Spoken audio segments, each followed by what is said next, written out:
তিনি আসানসোলের জেলের পুলিশ সুপার। তার জেলেই দীর্ঘদিন ছিলেন গরু পাচার মামলার অন্যতম অভিযুক্ত অনুব্রত মণ্ডল। এমনকি অনুব্রতর গ্রেপ্তারের পর দুর্গাপুজোর সময় জেলে থাকাকালীন বন্দি দশাতেই এলাহি খাওয়া দাওয়া আয়োজন করেছিলেন জেলের কর্তৃপক্ষের তরফ থেকে।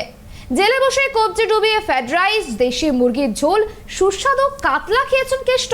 এবার সেই জেলেই পুলিশ সুপারকে ডেকে পাঠালো ইডি।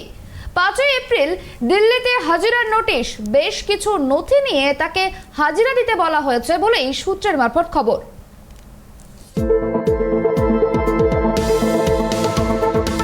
আসানসোল জেল সুপার কৃপাময় নন্দীকে এবার ইডির নোটিশ। গরু পাচার মামলায় আসানসোল জেলের সুপারকে তলব। 5 এপ্রিল দিল্লিতে ইডির সদর দপ্তরে হাজিরার নির্দেশ দেওয়া হয়েছে। 10 বছরের ব্যাংক স্টেটমেন্ট, সম্পত্তির তথ্য নিয়ে আসানসোল জেল সুপারকে হাজিরার নির্দেশ দিয়েছে কেন্দ্রীয় তদন্তকারী সংস্থা। জেলে থাকাকালীন কেষ্টর ফোনে কথা বলার অভিযোগ নিয়েও প্রশ্ন করতে পারে ইডি। প্রসঙ্গত, গত আগস্ট মাসে গ্রেপ্তারের পর দীর্ঘদিন আসানসোলের জেলেই ছিলেন অনুব্রত মণ্ডল ওরফে কেষ্ট। সূত্র মারফত খবর, অনুব্রত মণ্ডল সংক্রান্ত বিষয়ে কৃপাময়কে জিজ্ঞাসা করতে পারেন ইডির আধিকারিকেরা। এখন দেখার, ডাক পড়লেও আগামী 5 এপ্রিল দিল্লি যান কিনা ওই পুলিশ কর্তা।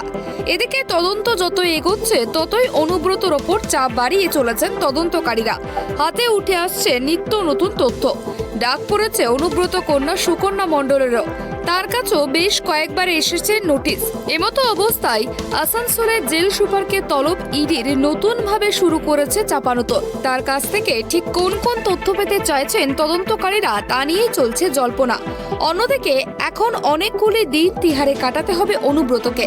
কেষ্টর আইনজীবী অবশ্য জানাচ্ছেন সেখানে ভালোই রয়েছেন তিনি, খাওয়া দাওয়া করছেন ঠিকঠাক, ঘুমও হচ্ছে ভালোই। আগে থেকে এই জেলে রয়েছেন কেষ্টর প্রাক্তন দেহরক্ষী সাইগাল হোসেন। আবার সদ্য গ্রেপ্তার হওয়া অনুব্রতর হিসাবরক্ষক মনীষ কোঠারিও রয়েছেন তিহার জেলে।